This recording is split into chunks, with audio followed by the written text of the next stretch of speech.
So on the notion of feedback, what type of comments are you hearing from customers using robo at the moment?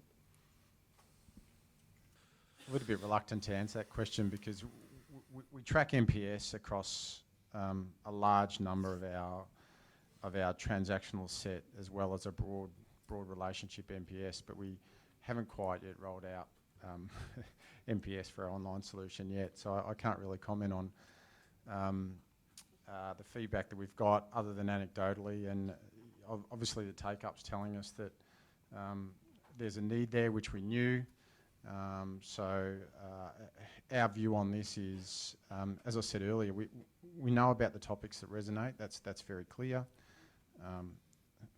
Blind Freddy knows that engaging and delivering services through digital platforms needs to happen. So we're just forging ahead until we've got better feedback. It's as simple as that.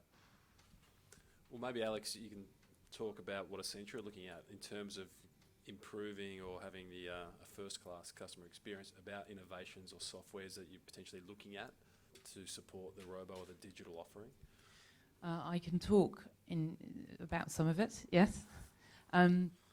So actually the type of feedback that we're getting through the surveys that we do and the research that we do in Accenture is that broadly the digital ecosystem is the right thing to be engaging in, and the right thing for organisations to be investing in to keep their customers engaged, attract new customers, of course, and then keep the customers retained, or finding opportunities to retain customers.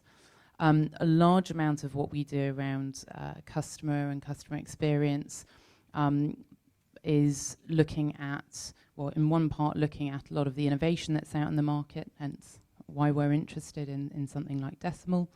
But we have about 40 different institutions across the world looking at different type of innovation, whether that's fintech or some innovative startups in San Jose and elsewhere. The customer experience, I don't think that the core values of customer experience over time have really changed vastly. Customers still want, as Stuart was saying, something that's simple, right, easy to use. It allows them to learn as they're doing it, and allows them to be engaged and do things in their own time. I think a lot of what I personally have been involved in various different organisations in the financial services space is actually making sure that the internal organisation is ready and the distribution channels are ready to accommodate the technology, which is maturing quite a lot faster than perhaps the internal organisations are. And there are some very interesting organisations at the moment through Europe, in some of the developing areas of Europe, that are thinking about how they really turn their organisation on its head to accommodate all the new trends and demands they're finding from their customer bases.